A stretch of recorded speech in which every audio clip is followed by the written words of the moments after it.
Good Friday afternoon.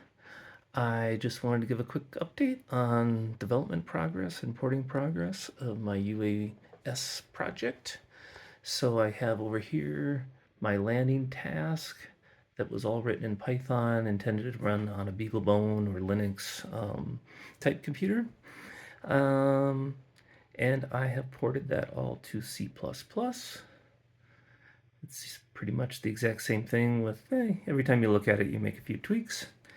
And then over here is my Arduino IDE where I do the actual compiling, and there's a few warnings deep inside the teensy code land that I don't worry about, and everything compiles.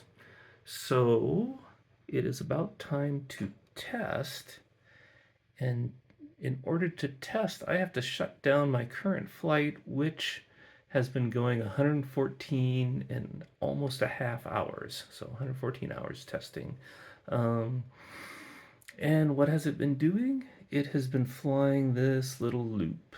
I just made a crazy little route that followed some rivers and roads, and it's just been looping that for 114 hours.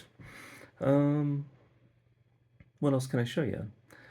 Up here at the top, we have a yellow warning on our wind, which is 180 from 180 knots, so from the south at 180 degrees from the south at 16 knots. And my target speed is 30 knots, or reference speed.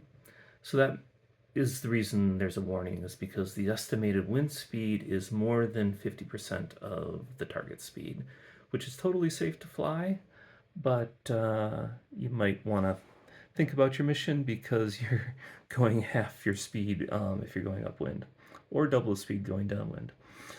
Um, yeah, everything else is in the green. Everything is live. You can see the flight control indicators are a little wiggling around. Over here, I have my little scenery viewer that can show what's going on.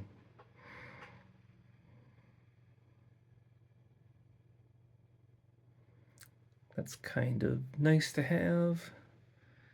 And you can cross-check what it's doing against the map. And also I have my little data bus running. Oh, one other kind of cool thing. Up here, my link program is showing that there's about 332 million packets have been sent from my teensy, because this is all actually running on the teensy. So 332 million packets have been sent from the teensy to the ground in this 114 and a half hour flight, which I am now going to shut down so that I can begin to actually test the landing code. So there you go. Lots of fun.